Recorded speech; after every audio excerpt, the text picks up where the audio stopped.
শেখ মুজিবুর রহমানের অসমাপ্ত আত্মজীবনী যা সারা দেশে আলোড়ন তৈরি করে, এমনকি যে কোনো চাকুরি পরীক্ষার জন্য এই বইয়ের ভেতরকার সবকিছু ঠোঁটের আগায় থাকলেই আপনি পাস, এমন একটি প্রচলনও তৈরি হয়ে যায়। তবে সেই আলোড়ন জাগানো অসমাপ্ত আত্মজীবনীর আরও একটি গোপন তথ্য সামনে আসায় রীতিমতো সমালোচনার ঝড় বইছে। জানা যায় এই বই সংকলন করে পুলিশ মহাপরিদর্শক বা আইজিপির পদ পান জাবেদ পাটোয়ারি, আর তার সহযোগীরা পান একটি করে ফ্ল্যাট ও 1 কোটি টাকা।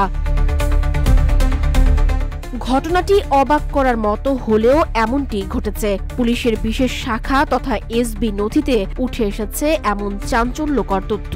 এ বিষয়ে প্রধান আইন কর্মকর্তা অ্যাটর্নি জেনারেল মোহাম্মদ আসাদুজ্জামান বলেন, RICL TMX, যুগের পর যুগ স্থাপনা থাকে মজবুত।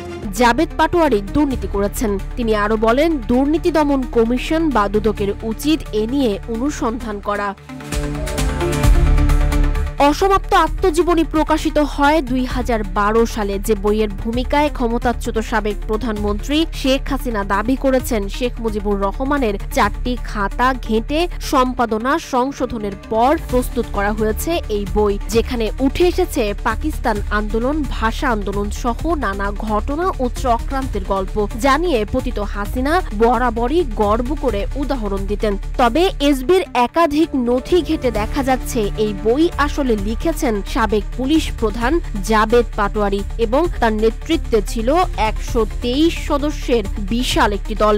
এমনকি জানা যায় স্পেশাল ব্রাঞ্চের প্রধান হিসাবে কর্মরত থাকা অবস্থায় সাবেক প্রধানমন্ত্রী শেখ হাসিনার সান্নিধ্য এবং আনুগত্য নিশ্চিত করতেই বইটি লেখেন জাবেদ পাটোয়ারি। এর ফলশ্রুতিতে 2018 সালে জাবেদ নিয়োগ পান আইজিপি হিসেবে।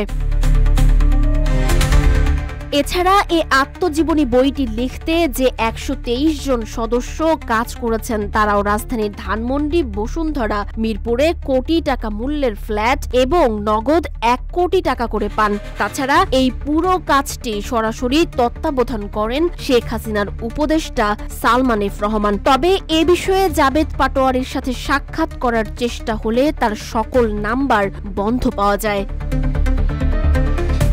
সানজিদা আফরিন, সোনিয়া, রূপালী, বাংলাদেশ।